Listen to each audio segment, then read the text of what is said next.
படம் பார்த்ததுக்கு அப்புறம் என்ன சொன்னாங்க ஆண்ட்ரி அவர்கள் அந்த படத்தை பார்த்த போது? வெரி குட் அப்படின்னாங்க. அப்படியா? ஒரே வேர்ட்ல முடிச்சிட்டாங்களா? எப்படின்னா அவங்க வந்து என்னை பற்றி வெளியில தான் பெருமையாக பேசுவாங்க. என் முன்னாடி வந்து தட்டி கொடுத்துட்டு இது பண்ணு, அது அந்த ஒரு ப்ரொடெக்டிவ் நேச்சர் இருக்கும்.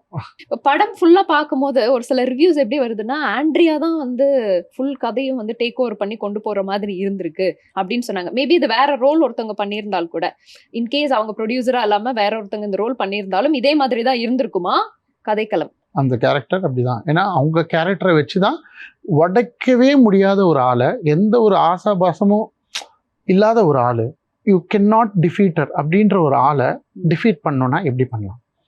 அவங்கள வந்து அவங்க செத்துட்டா அது டிஃபீட் கிடையாது. Killing her is not a defeat.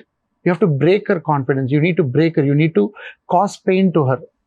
அது எனக்கு ரொம்ப பிடிச்சிருந்தது எழுதும்போது. ஸோ யாராக இருந்தாலும் அதான் இருந்திருக்கும். எனக்கு அவங்க இருந்தது வந்து it's like super happy about it.